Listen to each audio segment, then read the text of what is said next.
a flying menace. Good Lord. An alien swarm.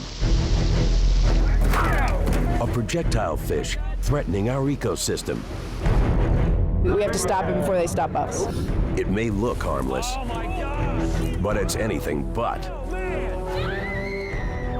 These fish are actually up in your face. This head, solid bone, that's what gets you hurt. These dangerous foreign species are determined to survive in a hostile takeover. And major American waterways may face total annihilation. There's no real barrier to stop the fish from here moving into Lake Michigan. For sportsmen, fishermen, and scientists, it's a race against time to stop an invasive destroyer on a rampage. Man versus explosive river crashers. Hooked. Asian carp invasion.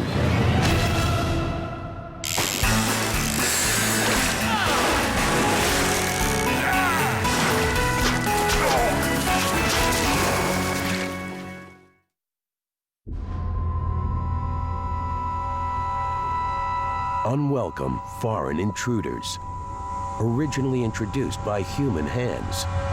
Escaped invasive species can turn a native ecosystem into an environmental catastrophe. Years ago, a fish called the Asian carp was brought to American waters to solve a problem. But the big, hungry, and very prolific fish soon became a major problem itself. Today, the U.S. faces one of the most alarming aliens ever. It's already here, threatening to decimate one of the Earth's largest waterways, the Mississippi River Basin. And now, these ecosystem invaders are headed towards an even more dangerous territory, the Great Lakes. Species is rapidly approaching Lake Michigan. Ravenous, fast breeding. If these alien species colonize the biggest freshwater system in America, they could cause devastation. They've invaded nearly every waterway. Now they threaten the Great Lakes and its $7 billion industry. As research teams race against time, one of the 21st century's most frightening environmental questions may be contained in a few samples of water. And the trouble is we keep pushing the limits and we keep finding carp. The intruder? A fish with a nasty habit. When threatened, it launches like a flying projectile. Whoa. Can it be stopped? And where is it headed next? They've took it over. They're not taking it over, they've took it over. And that has some experts extremely concerned. It's America versus Asian carp.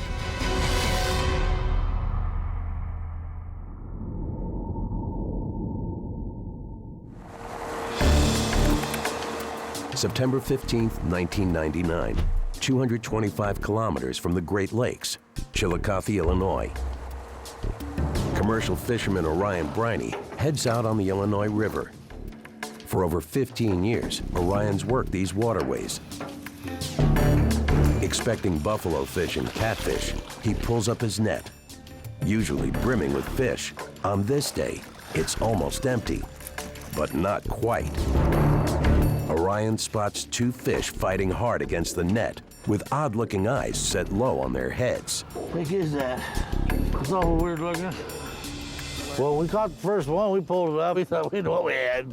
We thought it was like a big lake trout, or because sometimes your water gets real high, you catch a weird fish or two of some kind. Eyes on the bottom of their head, a little bit of scales on them. Orion takes one of the mystery fish to a biologist. What do you think that is? Never seen nothing like it before in my life. One look, and the scientist knows Orion's catch all too well. It's carp. It's carp? Asian carp. Asian carp. Sure ugly, aren't they? Oh, man. It's a big-head carp, an unwelcome menace more commonly known as Asian carp, and the first of what may be a thriving colony of ruthless aquatic terminators. Along with its sister species, the silver carp, Orion's big head is considered one of the most dangerous invasive creatures in America. The bad news travels fast. As soon as biologists learned that these species had escaped from aquaculture ponds and were showing up in the nets of fishermen, red flags went up for every biologist. In Orion's river, the invading bighead carp is perfectly designed for a hostile takeover. Able to reach as long as 1.5 meters and weigh as much as 45 kilograms. In their native Asia, they're Darwinian superstars, easily adapting to most rivers, lakes, and ponds. And as they move into U.S. rivers and start aggressively feeding on plankton, they devour the food chain from the bottom up. But where in Asia, natural predators kept these carp in check, the United States has no river contenders up to the challenge. It's a formula for disaster.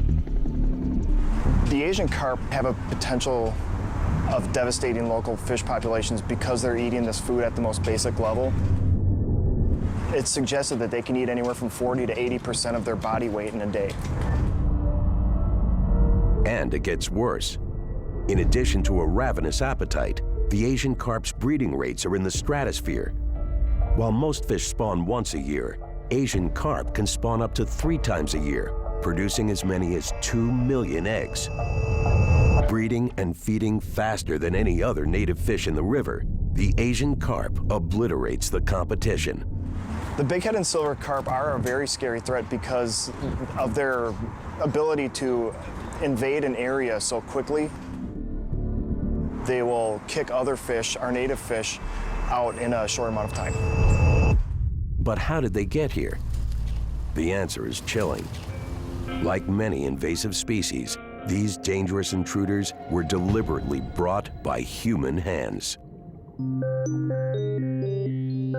50 years ago, in the 1960s, Midwest commercial fish farmers and water treatment authorities were looking to solve a problem: algae overgrowth. Their solution? Import an Asian fish species known for devouring algae, the grass carp. Last summer, 1/3 of Robert Harrell's 70-acre lake was filled with water weeds. Harrell stocked the lake with carp, and his weed problems were practically solved in 2 months. You can tell they have really done quite well. I believe we put 350 in here, and in just a little time, it was all gone. It worked so well, a decade later, more catfish farmers fighting fishery overgrowth imported 2 other Asian carp species with the same taste for algae, the bighead and the silver carp. But what seemed like an ideal solution was an ecosystem ticking time bomb.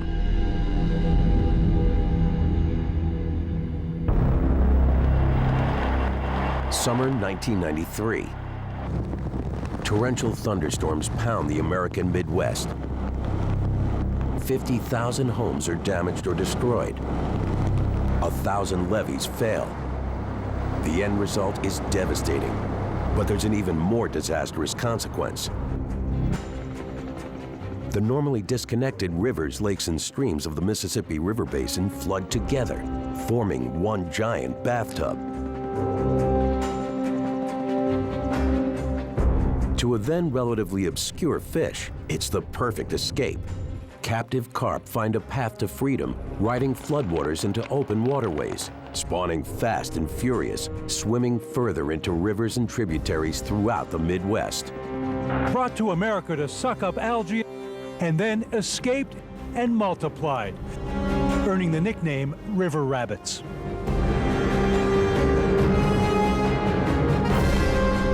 An unnatural disaster had begun.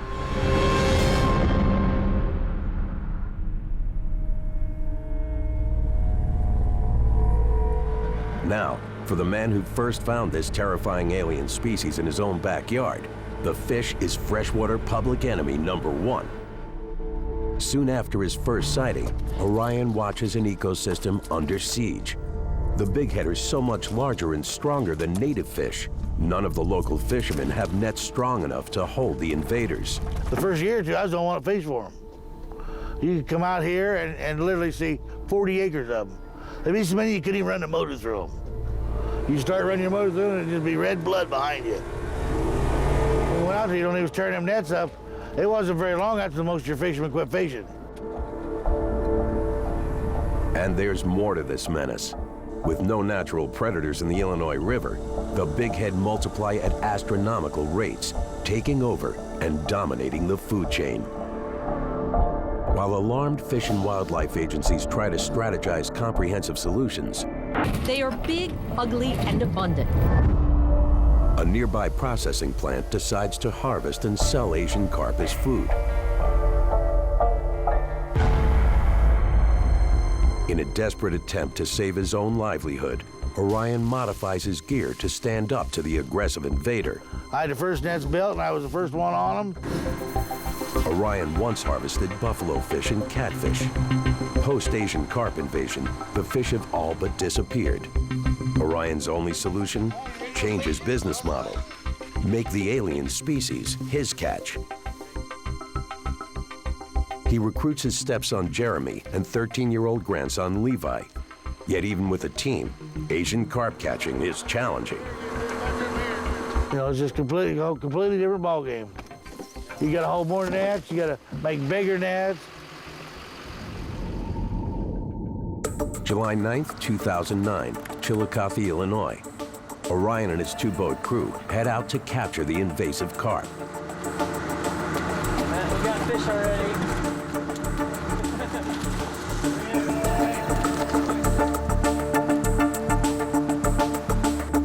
He reads the water, looking for signs of a pack of bighead below.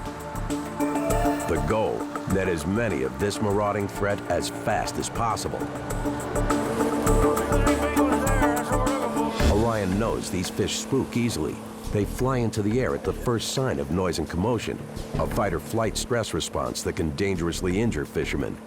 Skittish Asian carp scatter fast. Moving carefully, the boats will have to hit the right spot at the right moment. You got to be real aggressive when you see them. I mean, you can't sit here and talk and tell, you know. You got to get right with it, get around them, and get them shut off, or they're gone. You say, well, I thought there was a bunch of fish there. Well, there was. But then they beat you. Orion picks a spot in the middle of the river. That's where they're at right here. Get ready. The boats start dropping over 27,000 meters of net. Spreading out, they make their way towards shore, covering the river's entire width. But now, Orion's crew tries to gather the carp using one of the most primitive fishing techniques on Earth, noise. What the men are about to raise in their nets may be proof of a threat far greater than any fisherman's livelihood. An eco-disaster, a raging river invader breeding out of control.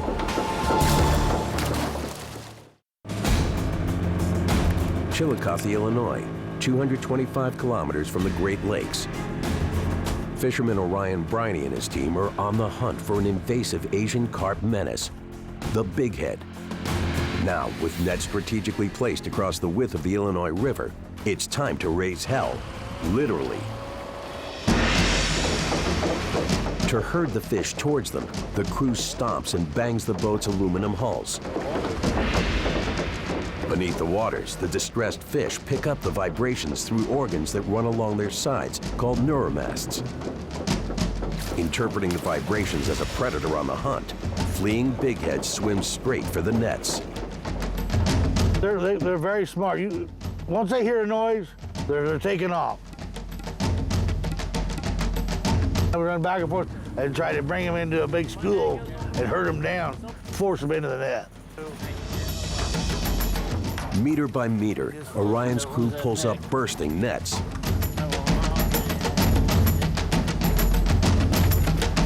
Now, to get the fish to market, it's a race against the sun's baking heat.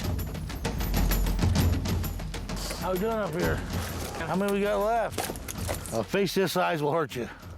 Fish this size would probably put you in the hospital if you was going up the river and break something, you know, or even knock you out of the boat, and then there you are. That's a dandy.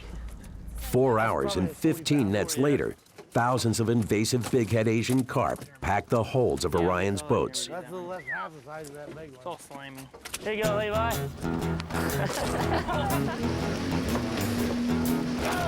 From ship to truck, It's an hour-and-a-half drive to one of the few processing plants with the capacity to handle enormous volumes of Asian carp. Here, the fish are unloaded and weighed. 20,944 big heads, 81 carp. Just right. Today's catch, over 9,000 kilograms.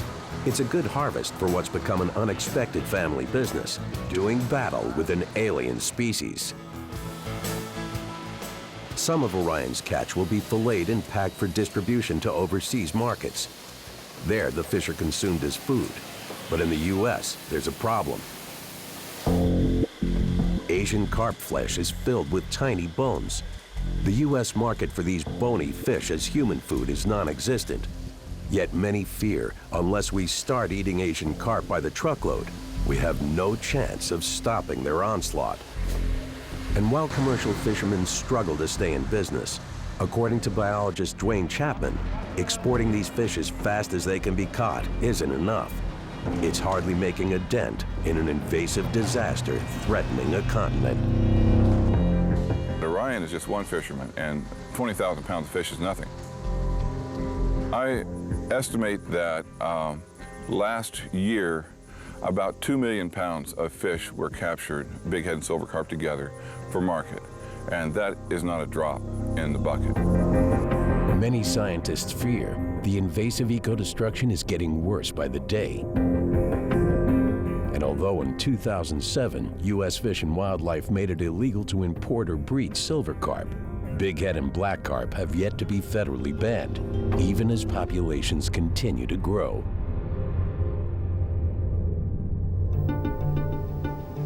July 12, 2009, Havana, Illinois, over 300 kilometers from the Great Lakes, the so-called Asian carp capital. Here, the ongoing carp invasion has created such dense populations, boaters are forced to be vigilant, always on the lookout for a rampaging species just as menacing as the bighead, the silver carp. With their notorious hair-trigger fear response, some compare a silver carp collision to being hit by a bowling ball at several kilometers an hour. As one of the world's top invasive fish experts, Dwayne Chapman is leading the charge in the battle against this leaping aquatic threat. I've been eating, breathing, sleeping these fish, trying to get under their skin, try to figure out everything I can about them in order to know my enemy. Hi, Kevin. Come aboard. Today, as part of a fact-finding mission tracking invading silver carp on the move, Dwayne and fellow biologist Kevin Irons board a specially rigged boat designed for a unique task, electrofishing. This is our electrofishing boat. We use it for routine surveying of fish. You can go to a spot, you put roughly about 5,000 watts worth of electricity into the water. It'll temporarily stun the fish, where biologists can then dip them up. Yeah, but here's a big mouth. Electrofishing is one way scientists take sample inventories of all the fish species competing for survival in a river. For every fish they net, they note its species, size, and weight, evaluating the overall health of both natives and invasives. As the team works, they face the silver carp's explosive defense strategy. Protect yourself. Fish leaping by the hundreds, Good Lord. reaching as high as 3 meters. And it's just a fright response. Anything that scares them, and they tend to go airborne. And they can jump at speeds of probably at least 20 knots or so. Although Asian carp have infiltrated rivers from Louisiana to Minnesota, today, Dwayne focuses his investigation here on the Illinois. So close to the Great Lakes, this is a critical front line against an eco-catastrophe. Dwayne wants to know how the invaders are thriving and migrating. His ultimate goal? Zero population. This is a paddlefish. It's one of the filter feeding fishes that we're trying to protect by controlling the bighead and silver carp. A really odd-looking prehistoric fish, been around for a long time. It'd be a real shame to have these guys get hurt by this and by the invading bighead and silver carp. Okay, let's get them back in the water.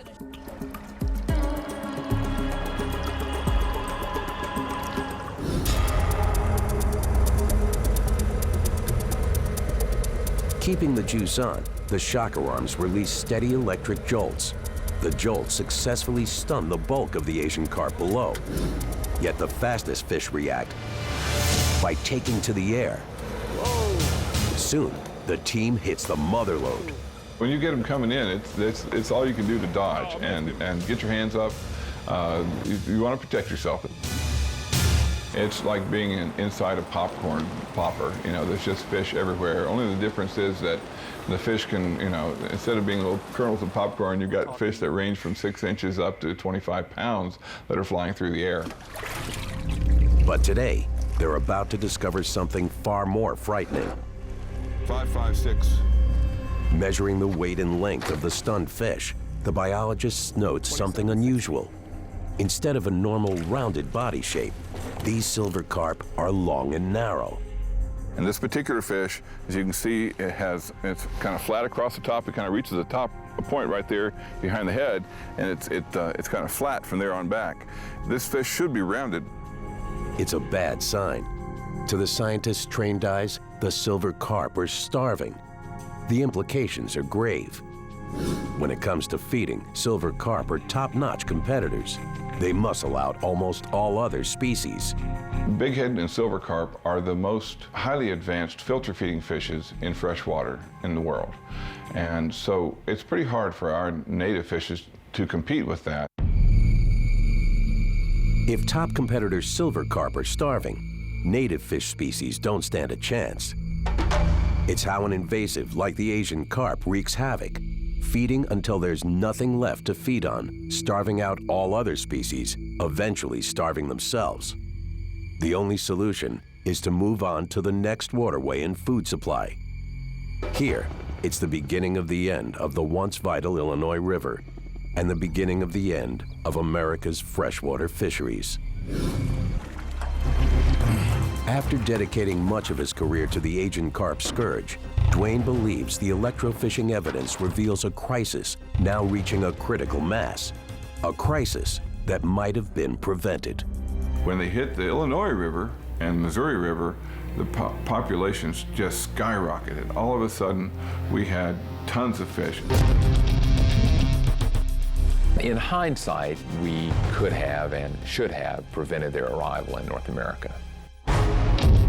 The statistics are terrifying. With silver and bighead carp, the most dangerous invasive offenders, Asian carp species currently make up an astonishing 80% of the total upper Mississippi River Basin's biomass, roughly 2,500 fish for every kilometer of river. Populations so enormous, some speculate a total takeover may be impossible to stop. Carp are right there knocking at the door. So we need to do something soon. September 10th, 2009. At the Aquatic Center for Conservation at the University of Notre Dame, Professor David Lodge heads an invasive species task force. As an Asian carp Armageddon looms, the task force is fighting back with a cutting-edge tool. For invasive species in lakes and rivers, one of the big challenges is often just figuring out where the darn organisms are. And it's like searching for a needle in a haystack. Dr. Lodge and his team have developed a solution for finding the needle in the haystack, locating Asian carp without having to catch a single fish. It's called environmental DNA testing. Just as CSI teams collect DNA samples from criminal evidence, Dr. Lodge's team tests water samples for traces of Asian carp DNA. If they get a positive hit, Asian carp have passed through the test sample's water source. Using this method, the team can test large bodies of water relatively quickly. It's an efficient diagnostic tool that's never been used to fight an invasive aquatic species until now. The hard work is done back in the laboratory, but that too is relatively quick compared to the effort required to electroshock or net fish in a lake or a river. Yep, so I think that still sounds like what we want to do is start upstream, get the most urgent information first. Armed with breakthrough genetic detection, Professor Lodge's team heads to what may be the single most dangerous Asian carp frontline, the Chicago Sanitary and Ship Canal. In 1900, to prevent sewage from entering Lake Michigan, contaminating the city's drinking water, the city of Chicago came up with an idea, reversing the direction of the Chicago River. The result? An ingenious feat of engineering called the Sanitary and Ship Canal. Today, the canal is an important route for cargo ships. But when humans connected the Mississippi River Basin to Lake Michigan, no one predicted that they were building a disastrous invasive species superhighway. The Great Lakes have on the order of 186 species that are non-native, many of which are damaging. And there are dreaded cautionary tales. One exotic species already doing major environmental and economic damage is the zebra mussel. After hitching rides from Europe in the ballasts of cargo ships, these mollusks have quickly multiplied and clogged up industrial pipes. Zebra mussels caused the shutdown of the Monroe Power Plant in Michigan, which cost millions of dollars. This is one of the most damaging environmental changes that's been going on since humans started moving species. Here, 30 miles from the entrance to the Great Lakes, the team picks a strategic spot. It's downstream from the last line of man-made defense, an electric underwater fence.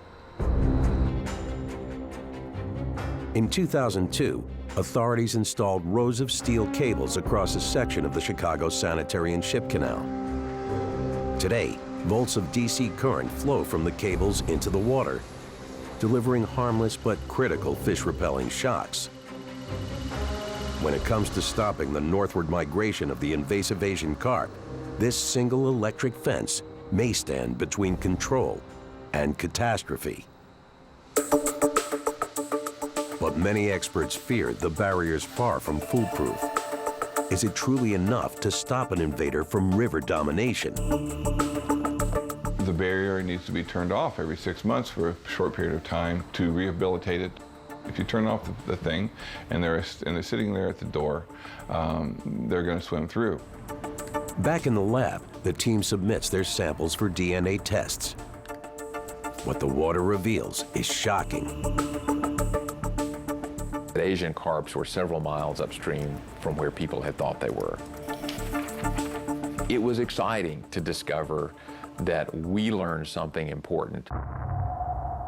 On the other hand, it was depressing because the problem is so much more acute than we thought previously. It's confirmed. Carp are less than 11 kilometers from the electric fence barrier. All that separates the silver carp from the Great Lakes now is one lock and the electric barrier that the Army Corps of Engineers has installed. What began as a field test now becomes an urgent investigation.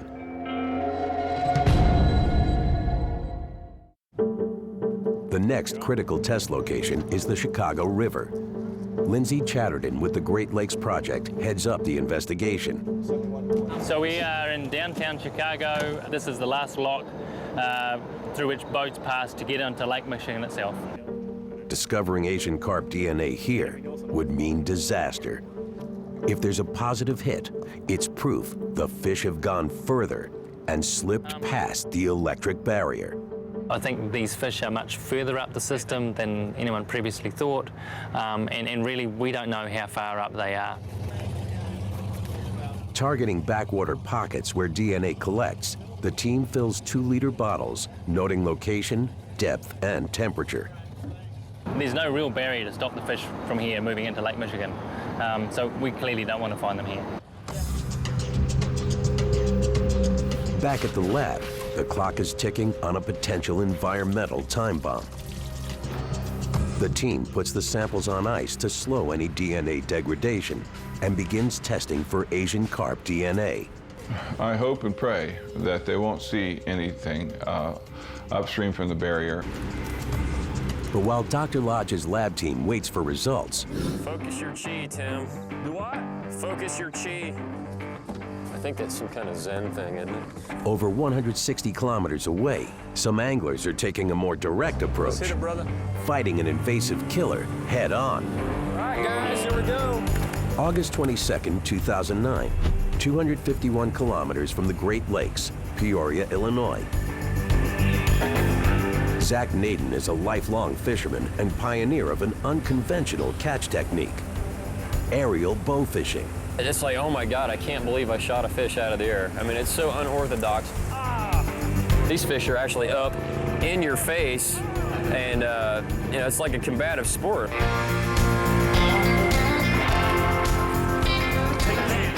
I think I got Big Louie hooked. Both Zach and fellow bow fisher Tim Wells are avid outdoorsmen. Though to some their technique is highly controversial. When projectile silver carp swarmed their river, conventional rod and reels were useless. These invasive fish are filter feeders who do not take hooked bait. So the anglers decided to up the ante. We came up with these specifically for shooting these fish. Nobody really had any equipment for shooting them out of the air.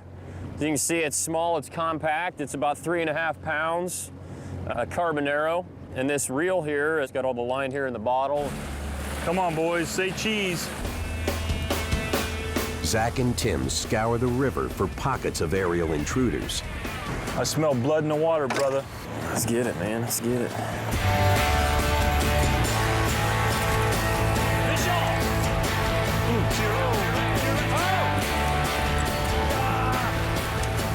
But against carp hordes hurtling out of the water, even seasoned fishermen risk wrecking their equipment.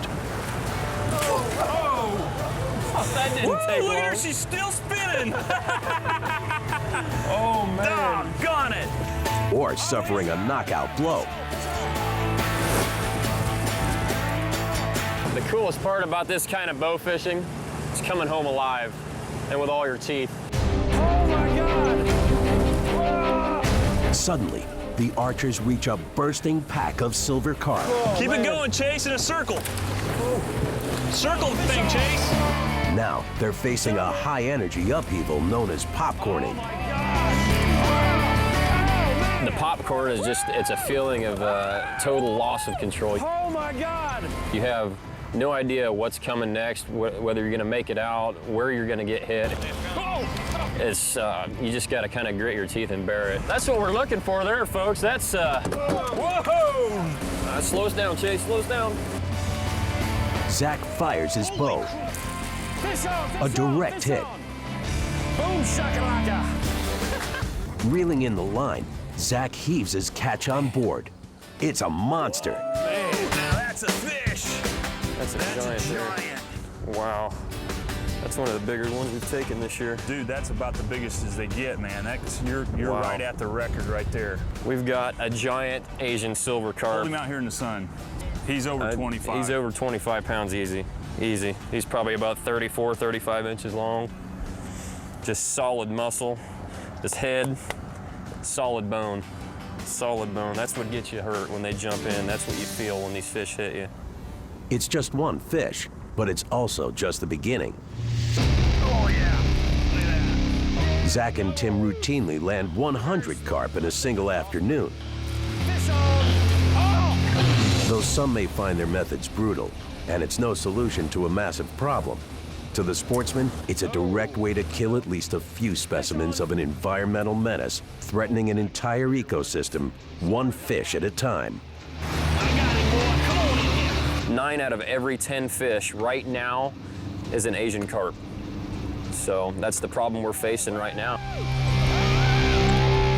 Oh my God! September 11th, 2009, back at South Bend, Indiana's University of Notre Dame. Scientists know all too well it will take far more extreme measures to end the Asian carp blight. Using their unique forensics DNA testing, Dr. David Lodge and his invasive species task force await the results of the latest water sample.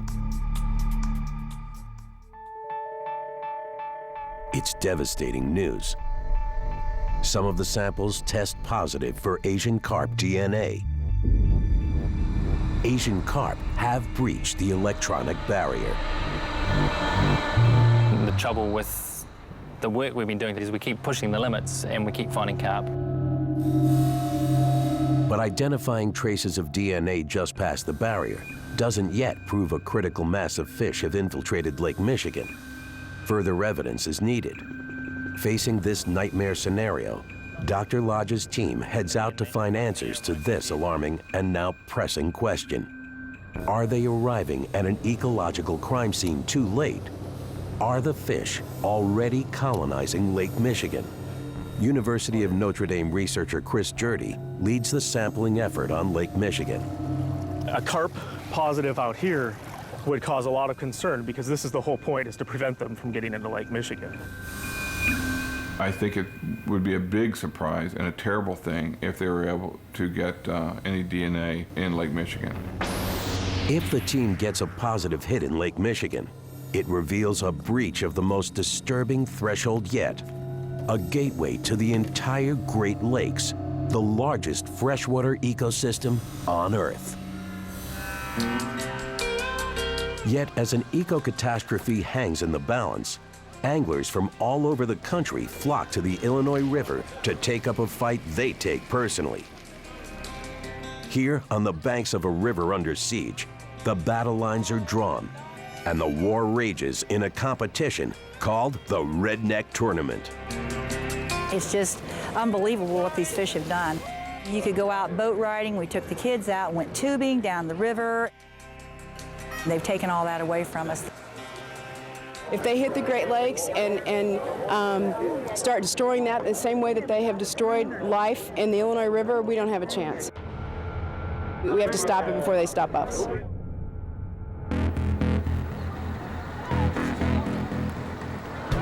The goal of the tournament is to catch as many airborne carp as possible. Determined, these anglers risk life, limb, and teeth. Rival teams adopt playful names, but their cause is serious. Here, bow fishermen Zach and Tim compete as the maggot eaters. And though the impact on the Asian carp scourge may be insignificant, for them and others, it's a way to raise awareness and take personal action. Well, we got to do our part for conservation, you know. Everything else is dying because of these fish, so we like to try to get as many out of the river as we can. Are we ready? Don't hang legs over the side. Now, lined up on shore, the teams wait for the start. There we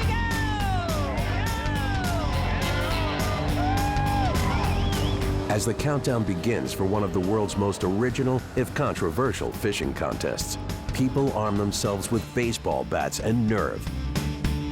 Against a fish that seems to rain upwards into the sky, a vision fit for a biblical plague. They just fly at you and you really don't know when they're gonna hit you in the face or in the shoulder or come in your boat and bleed everywhere.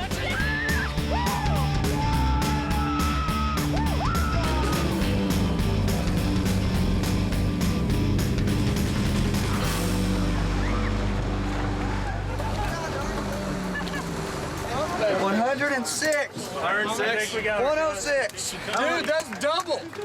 This year, the bow-wielding maggot eaters are determined not to go down without a fight.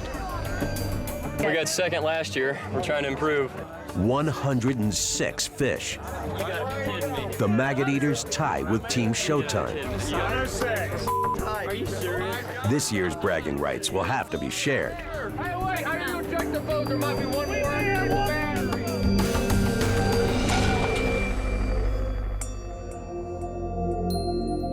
In the spirit of victory, it's easy to forget the environmental stakes. In total, competitors typically net over 1,500 carp in a matter of hours. Proof these alien fish are multiplying, destroying the river.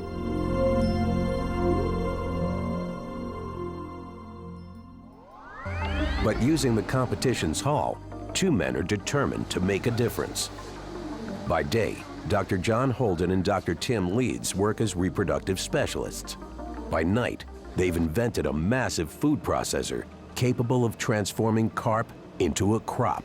This becomes this. This we sell. 1,200 pounds of fish will turn into about 400 pounds of fish meal. The fish are ground up and flash dried, generating almost zero waste. The Heartland processor then converts the tournament haul into two byproducts, oil and powder. The oil is low mercury and rich in omega-3 fatty acids, perfect for nutritional supplements. The powder is a high-protein fish meal, perfect for making commercial fish farm feed pellets. People consider it a junk fish, so no one wants to fish it, no one wants to eat it. Well, with our machine, we just grind up the bones. That's a source of calcium. The end product is 14% oil, 5% water, and the remainder is protein. The processor can handle roughly 2 metric tons of fish an hour, and it's mobile. The doctors hope someday to put it right below the Chicago Sanitary and Ship Canal's electric barrier. From there, they envision moving downriver, harvesting tons of Asian carp as they go. Using that model, we can get 800 million pounds of carp out over 5 years. But is the Heartland processor enough to keep a spreading scourge from destroying an American ecosystem? The answer may depend on whether it's too late to stop the Asian carp and where the invasive fish are headed next.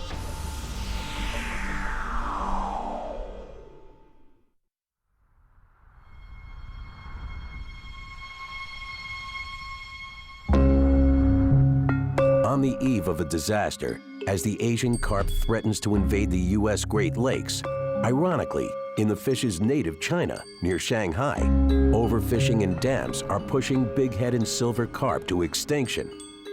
To compensate, billions of Asian carp are now farm-raised. These species constitute about 80% of all farmed freshwater fish production in China. These fish are the staple of the population of China. But stateside, despite urgent headlines of the Asian carp menace, the problem of American tastes persists. Few people here are willing to eat the bony fish. Yet the cost of exporting live carp to China is prohibitively expensive, and efforts to bring the carp into contained U.S. fish farms have only ended in disaster. So disastrous, biologist Dwayne Chapman argues Asian carp escaped into the American wild almost as soon as they arrived, long before the infamous Midwestern flood breaches of the 1990s. We had well-established populations of bighead and silver carp and grass carp in the wild long before those floods. There were very likely many, many escapes because people weren't being very careful. It was a general feeling that these fish were not like our fish. The rivers that they were established in China were not like our rivers, and that we had all these big predators that would eat them up were they to escape, and all of that turned out to be hogwash, frankly. It's another chilling cautionary tale against human intervention in nature.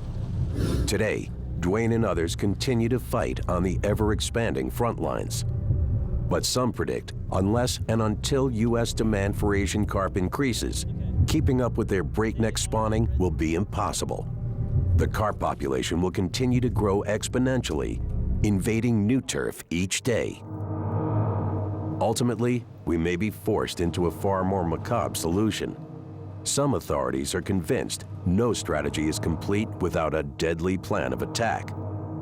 They're devastating the ecology. Poison.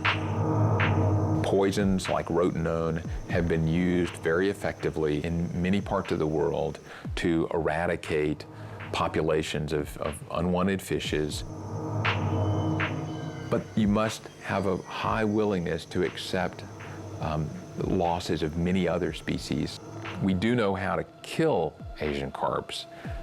We don't know how to kill them without killing lots of other things. To date, poison has been used in limited quantities near the electric fence barrier. But as the clock on these spreading carp is ticking, far more aggressive and deadly measures may be all we have left. And now, one of the 21st century's most frightening environmental questions is contained in a few samples of water. Have the tenacious alien fish made it into the $7 billion fishery and ecosystem of Lake Michigan on their way to the Great Lakes? We have never hoped for negative results more in our life, because it would say that we haven't detected anything this high up.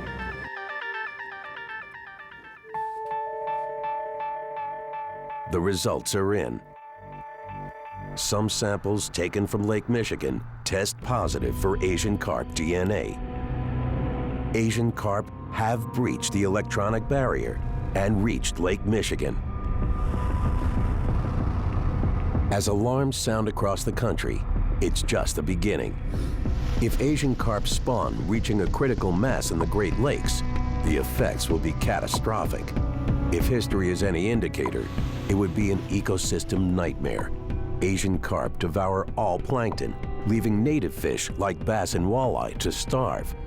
In addition, they digest only half the plant matter they eat, excreting waste that can cause a polluting scourge called algae blooms, clogging the water, killing fish, and destroying human drinking water. A $7 billion fishery could swiftly face decimation. And in time, the fish could move on to their next freshwater target. You got to care about what's happening to your grandkids' resources as well. And we sure don't want to see anything like that.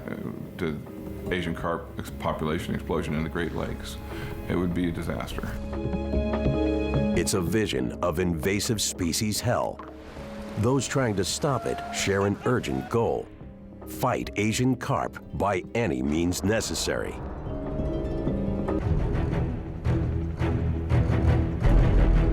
An invasive assault already threatening to bring the Mississippi River Basin to the brink of eco-destruction. Now, the Great Lakes face the same deadly fate. But scientists and fishermen refuse to back down, doing whatever it takes to end the Asian carp invasion.